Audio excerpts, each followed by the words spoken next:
Hi, welcome to Bar Cart Bookshelf, a video series about books and the drinks they inspire. My name is Elias, and today we're talking about Wake the Bones by Elizabeth Kilcoyne. Wake the Bones is a young adult horror novel set out in rural Kentucky. It's a story of Laurel Early and her friends and age mates as they are forced to confront a monster that has come to live on Laurel's family farm.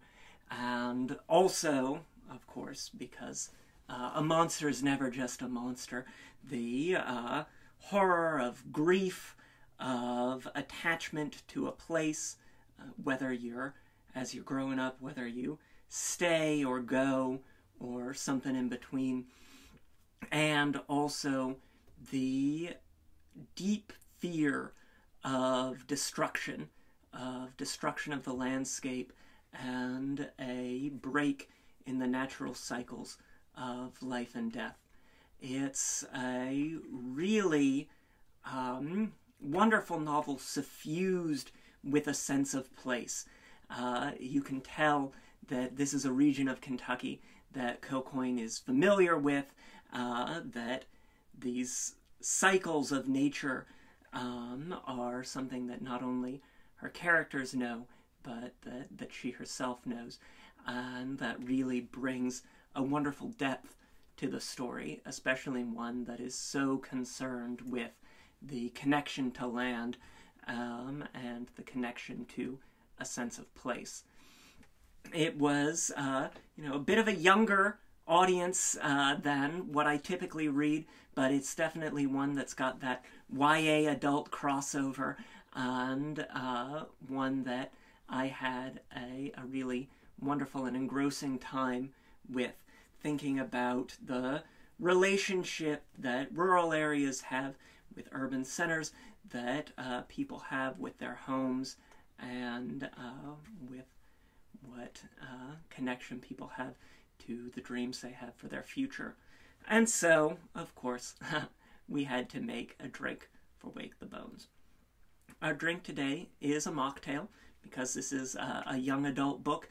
It seems appropriate, or more appropriate, to have something without the alcohol in it, and a really nice, refreshing kind of summer mocktail here. So without any further ado, why don't we get into that? Our drink today is called Better Back Home, though, as you can see, we've got the bitters here, so for some of these characters, you might think it's more appropriately called Bitter Back Home. Now, we're going to start with some wild blackberries. I snagged these out this morning, and of course, not everybody has access to a blackberry patch at their beck and call, so if you're snagging those larger store-bought blackberries, then I'd recommend 3 to 5 down there in the base of your highball glass. If they're those itty-bitty small guys, like these wild blackberries, then just a small handful will do you just fine. Next, we're going to take our muddler, and we're going to gently muddle those blackberries, that nice, fresh, tart berry juice, a little bit sweet, a little bit dark, and we just want to gently express those juices in there. And as you can see, we end up with this darkly bloody looking muddler in the end, which is, appropriate to a book that does not shy away from gore and horror. So we've got our muddled blackberries in there, a technique that we've used, of course, with another horror novel set in the South, supporting Wake the Bones there, Lee Mandello's Summer Sons, a Bar Cart Bookshelf favorite. So we've got our muddled blackberry. Get some ice cubes here. As you can see, we're building our drink all in the highball glass. Easy to do when you don't necessarily have the tools that you're using to make more traditional cocktails and mocktails. Next, I'm going to have one of my personal favorite spring and summer ingredients. We used this a little bit earlier in the year, using it again now. It's that rhubarb shrub. So a fruit syrup made with vinegar. It's got that earthiness, a sort of sweet, tart brightness to it, and that vinegary tang as well. And we're going to get an ounce of that rhubarb shrub in there. Next, because the rhubarb shrub does still have that sweetness, and we really do want to have a bright zing to things, we're going to get 3/4 of an ounce of lemon juice. Wonderful. Just to brighten things up. And as I said, better back home or bitter back home, we've got some aromatic Angostura bitters. While these are made with alcohol, they are a food product. You're using it in such a small quantity that it's not actually adding really any discernible alcohol content to a drink. It is something that you can purchase if you're not legally permitted to drink alcohol, available at the grocery. And one that feels appropriate for this book, not only because we have this tension of bitterness around being at home and trying to be out in the world, but also because there's this wonderful sort of witchy herbal magic that suffuses the book as a way to address the monsters, as a way to understand being in the world. It's always tied back to plants and life and the land.